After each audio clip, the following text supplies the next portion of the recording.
நேர்களை வணக்கம். நாங்கள் மார்ஷல் சிறப்பு நேர்காணலுக்காக நம்முடைய மூத்த பத்திரிகையாளர் திரு மணி இணைந்திருக்கிறார். வாருங்கள் பேசும். சார் வணக்கம். விஜய் அவர்கள் 2வது முறையாக சிபிஐ விசாரணை முடித்து வந்து விட்டார்.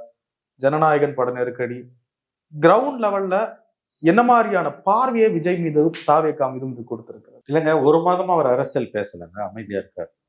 கரூர் சம்பவத்துக்கு பிறகு அவர் மீது இருந்த மக்கள் ஆதரவு குறையவில்லை, அப்படியே தான் இருந்தது. என்ன சொல்ல போனா சற்று கூடி இருந்ததுன்னு கூட சொல்லணும். ஆனால் கடந்த ஒரு மாத காலமாக டிசம்பர் 18 அவர் ஈரோடுல கூட்டத்தில் பேசினார் இல்லையா, 18, 19 ஒரு மாத காலமாக அரசியலே அவர் பேசவில்லை. எந்த அரசியலும் அவர் பேசல, அமைதியா இருக்கார். இது கட்சி அவர் தாண்டி அவருடைய ஆதரவாளர்கள் மத்தியில ஒரு பாதிப்பை ஏற்படுத்தியிருக்கு. அவர் வெளிப்படையா வந்து அரசியல் பேசணும். அவர் ஜனநாயகன் பட நெருக்கடி, சிபிஐ விசாரணை ரெண்டிலையும் நடுப்புற பாதிப்புக்குள்ளாக இருக்கார் என்பது உண்மை. ஆனால் அரசியல் பேசாமல் அமைதியாக இப்படியே தொடர்வாரையானால் அது அவருக்கு மேலும் பாதிப்பைத்தான் ஏற்படும். தேர்தல் நெருங்கிடுச்சு, எல்லா கட்சிகளும் ஓரளவுக்கு செட்டில் ஆயிடுச்சு.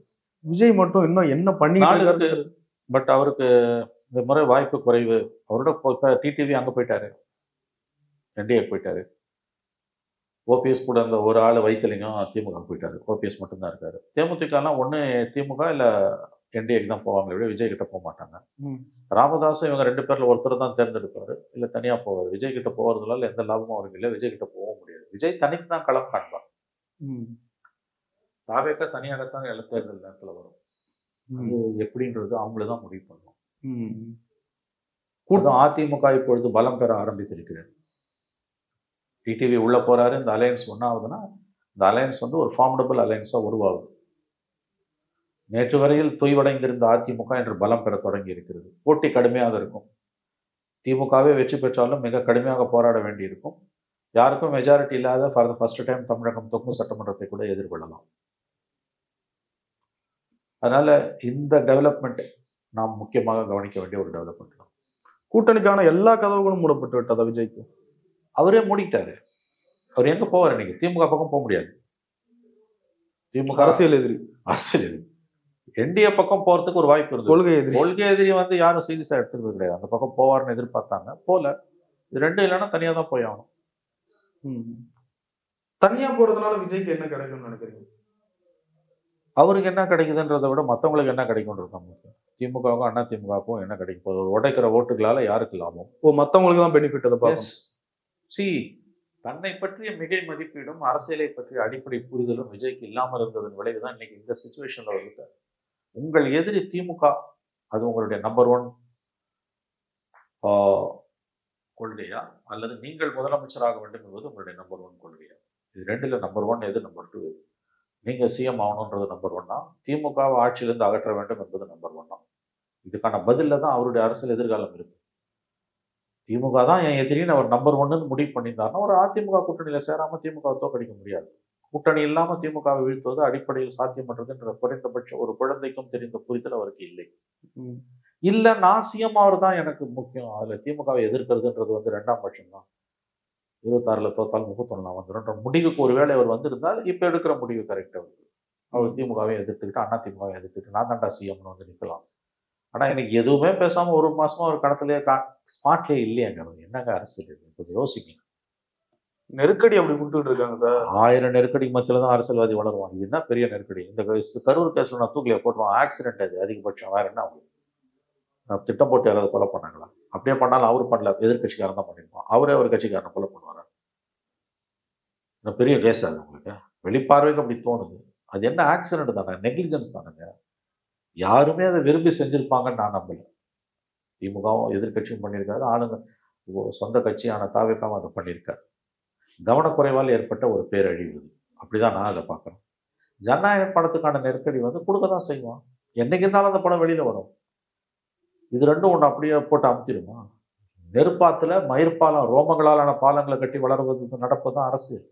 அரசியல் என்பது என்ன? நெருப்பு ஆத்துல ரோமங்களாலான பாலம் அதை கட்டி அது மேல நடக்கிறதா அரசியல்னுவாங்க. இதெல்லாம் ஒரு கேஸா? கருணாநிதி பார்த்த வழக்குகள், ஜெயலலிதா, எம்ஜிஆர்லாம் பார்த்ததெல்லாம் எவ்வளவு பெரிய வழக்குகளை பார்த்துருக்காங்க. இதுக்கே சோர்ந்து போயிட்டீங்கன்னா என்ன இருக்கு?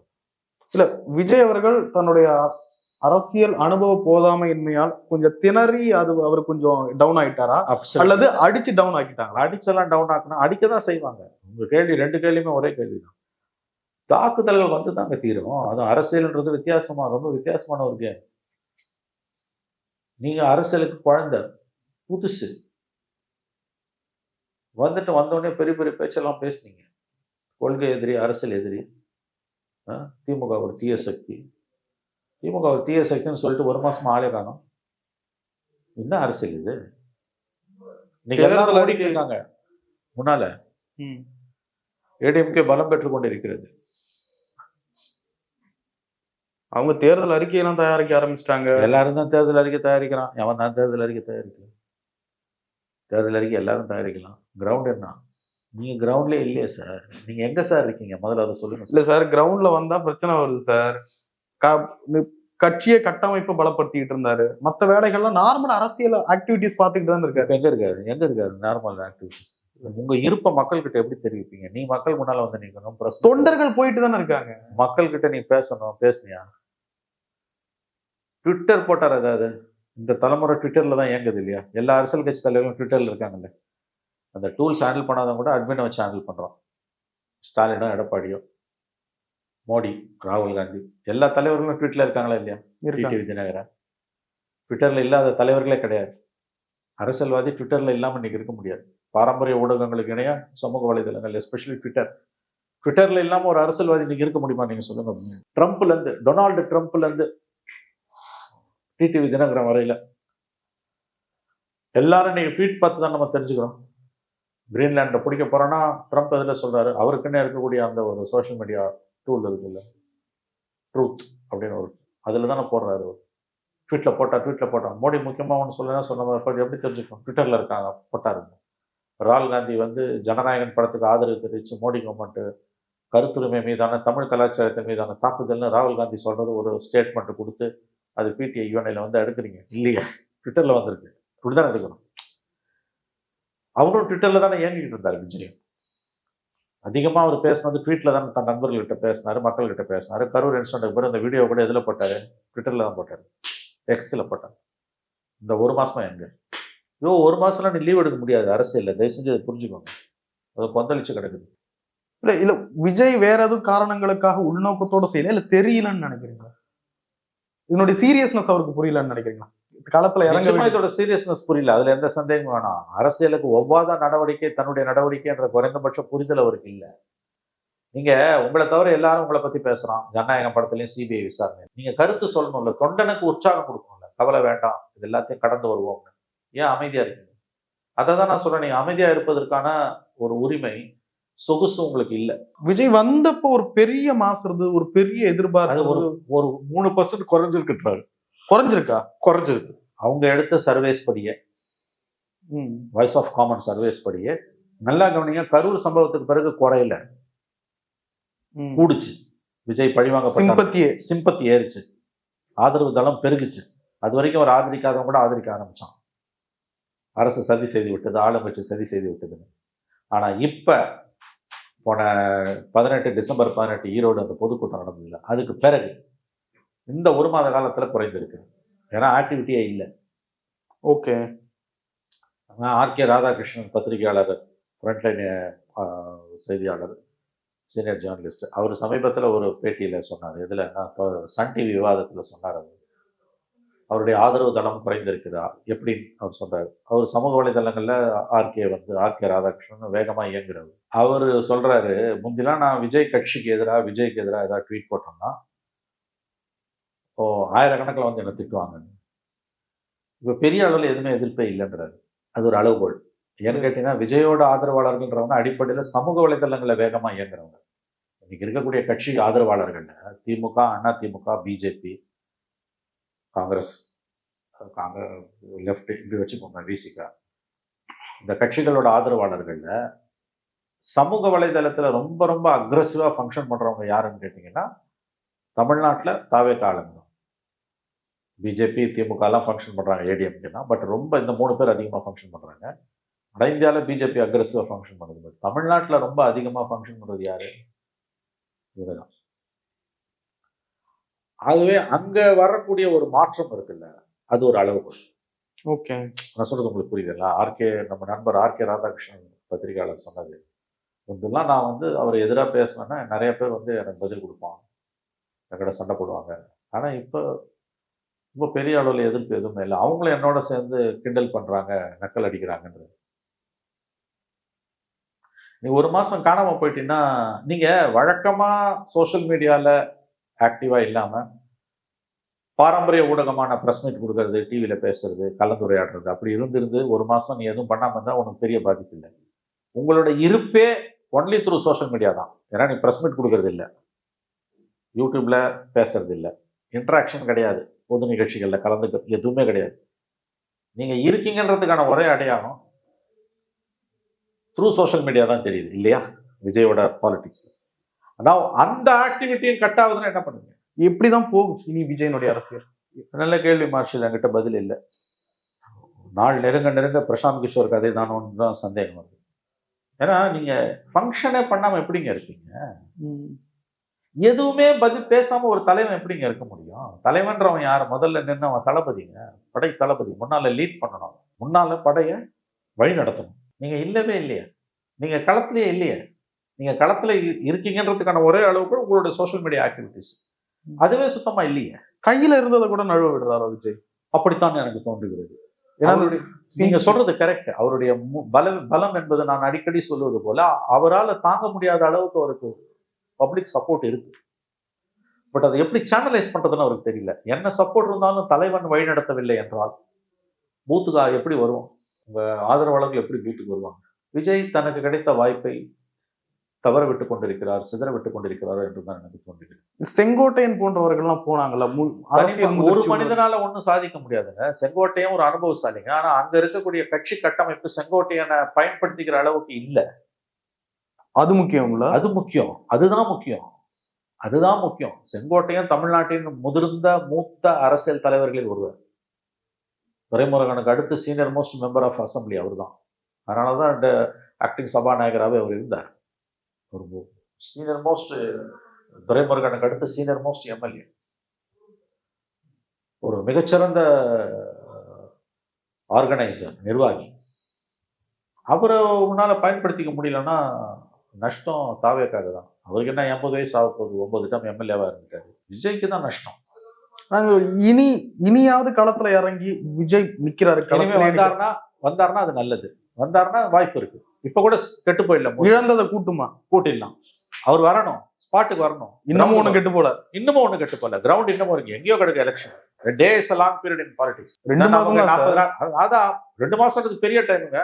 40 நாள்ல நோட்டிபிகேஷன், 75-80 நாள்ல நமக்கு election. April first week or second week நாள் இருக்குல்ல.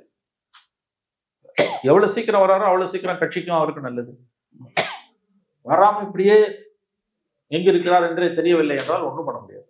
இன்னொன்று, வரதுன்றது சும்மா இந்த ட்விட்டர்ல இதெல்லாம் கிடையாது. இனிமே ஸ்பாட்டுக்கு கிரவுண்டுக்கு வரணும். தேர்தலில் எல்லா தலைவர்களும் தேர்தல் டைம்ல தெருல நிற்பாங்க இல்லையா? இல்ல விஜய் வந்த மற்ற சட்டம் ஒழுங்கு மற்ற பிரச்சனைகள்லாம் இருக்குல்ல, அதை சமாளிச்சுதான் ஆகணும். அவரும் சமாளிக்கணும். இப்ப அதுக்காக வராமலே இருந்துருவியா? இப்ப எல்லா தலைவர்களும் தேர்தல் காலத்துல எங்க நிற்பாங்க சொல்லுங்க? கிரவுண்ட்ல இருப்பாங்களா இல்லையா? ஆமா, நீங்களும் கிரவுண்டுக்கு தான் வந்தாகணும். அப்ப ட்விட்டர்ல பேசிட்டு இருந்தீங்கன்னா எவனா மதிப்பானா? இப்படி ஒப்பிடலாமா? ஜெயலலிதா அம்மா அவர்கள் இறங்கவே மாட்டாங்க. ஏன் இறங்க மாட்டாங்க? லைக் நான் சொல்றேன், ஹெலிகாப்டர்ல போவாங்க. ஹெலிகாப்டர்ல போனாலும் ஹெலிகாப்டர்ல இருந்து பிரச்சாரம் பண்ணாங்களா? இல்ல, நான் சொல்றேன் அந்த மேடையில இருப்பாங்க. மேடை விஜய் அப்படிதான் ஊர் ஊரா போயிட்டு அந்த மாவட்ட மேடைக்காவது போன்றேன். அப்புறம் ஜெயலலிதா வேன்ல போய் பிரச்சாரம் பண்ணாங்க. நீங்க கடைசி தேர்தலில் 2011 வேன்ல போய் பண்ணாங்க. 16 தான் மேடையில இருந்தாங்க, உடம்பு சரியில்லாம கடைசி கட்டம். ஆனா அவங்க நோய்வாய்ப்பட்டிருந்தாங்க, 6 மாசம் செத்துட்டாங்க. 2000 அவங்க ஜெயிச்ச 89, 91, 89 election, 91 election, 96 election, 2001 election, 2006 election, 2011 election, 6 assembly எலெக்ஷன்ல தெருவா வேன்ல தான் போனாங்க. ஹெலிகாப்டர் கிடையாது, வேன் தான். 16 தான் ஹெலிகாப்டர் வருது. அப்கோர்ஸ் 2009, 14 ஹெலிகாப்டர் வந்தா கூட எல்லா இடத்துக்கும் இல்ல, வேன்ல போனதும் நடந்தது. இல்ல அப்போ திமுக ஆர்கே நகர்ல வெள்ளத்தப்ப கூட அவங்க இறங்கல. அது வேறங்க, கடைசி கட்டங்கள். அவங்களோட வாழ்க்கையோட ஆரம்ப கட்டங்கள் அவங்க எப்படி இருந்தாங்க. கடைசி கட்டத்துல வந்த சம்பவங்களை வச்சு பேசாதீங்க, உடல்நலம் குன்றிடுச்சு. ஒருவேளை இனி இறங்கினா கூட தனித்து நிற்கக்கூடிய விஜயினால அவருடைய கட்சிக்கு என்ன சாதித்து கொடுத்து விடும்? அது $1 மில்லியன் கொஸ்டின். ஏன்னா இப்ப அதிமுக பலமாயிடுச்சு. ஓகே, முள்ள அதிமுக பத்தின பெர்செப்ஷன் மாற ஆரம்பிக்குது பாத்தீங்களா? வலுவாகுதுன்ற ஒரு தோற்றம் வருது எல்லாருக்கும் இல்ல. நாங்க ரொம்ப பலமா இருக்கோம்னா ஊர்ல இருக்கவங்க எல்லாம் கூட்டு வந்து திமுக எதுக்கு சேர்த்துக்கிறீங்க? யார் வேணா வந்து திமுக சேர்த்துக்கலாம்னா திமுக பலவீனமா இருக்குன்னு தானே அர்த்தம். டஃப் ஃபைட் இருக்கும். அவ்வளவு சுலபமாக வெற்றி பெற்றாலும் திமுகவால் அவ்வளவு சுலபமாக வெல்ல முடியாது. நிறைய ஒரு கேள்வி சார். இவ்வளவு ஆஃபர் கொடுத்தோம், ஆட்சியில் பங்கு, அதிகாரத்தில் பங்கு, எல்லா லிபர்ட்டியும் கொடுத்து டிடிவியாவது போவார்னு எதிர்பார்த்தோம். யாருமே போகல இது டிடிவி வரைக்கும். போவார் என்று எதிர்பார்த்தவர்கள் புத்தி இல்லாதவர்கள். நான் ஆரம்பத்திலிருந்து சொல்லி வந்தேன், டிடிவி ஒரு நாளும் போக மாட்டாங்க. டிடிவி எதிர்கொண்டு இருக்கக்கூடிய வழக்குகள், அவருக்கு எதிராக நிலுவையில் இருக்கக்கூடிய தீர்ப்புகள், வெளிவந்து அமல்படுத்தப்படாமல் இருக்கக்கூடிய தீர்ப்புகளை பார்த்தால் அவர் அமித்ஷா சொல்வதை மீறி எங்கும் போக மாட்டார் என்பது விவரம் அறிந்தவர்களுக்கு புரியும். நீங்க ஒருத்தன் பேச மாட்டேன்றாங்க, பேசவும் தேவையில்லை, பேசிதான் ஆகுது. அதனால டிடிவி தினகரன் இறுதியில் என்டிஏவில் தான் இருப்பார் என்பதுதான் என்னை போன்றவர்கள் ஆரம்பத்திலிருந்து சொல்லி வந்த கருத்து. இதை நான் பெருமைக்காக சொல்லவில்லை. வரலாறு தெரிந்தவர்களுக்கு இது தெரியும், இது புரியும். விஜய் யாரும் சூஸ் பண்ணாததுக்கான காரணம் என்ன? அந்த கூட்டணிக்காக அது செல்ஃப் எடுக்கல. ஓகே, அவர் லீட் பண்ணணும் முதல்ல இருந்து. அவரை நம்பி யார் வருவோம்? ஏன்னா எதிர்க்க ரெண்டு பெரிய பெரிய கட்சிகள் இருக்குது. ஆண்ட கட்சியும் ஆள துடிக்கிற கட்சியும், ஆண்டு விட்டு ஆள துடிக்கிற கட்சியும் ஆண்டு கொண்டு இருக்கிற கட்சியும் இருக்கும்பொழுது உங்ககிட்ட வராங்கன்னா நீங்க முன்னிருந்து மற்றவர்களுக்கு நம்பிக்கை ஏற்படுத்த வேண்டும். நீங்க ஆளே எஸ்கேப் ஆயிடுங்க. என்ன ஒரு பிரச்சனைனா நீங்களும் ஓடி ஒழியுறீங்க, உங்க கட்சியும் ஓடி ஒழியுதுன்னா உங்களை நம்பி அவன் வருவோம். நிறைய விஷயங்களை பயந்து கண்டிப்பா.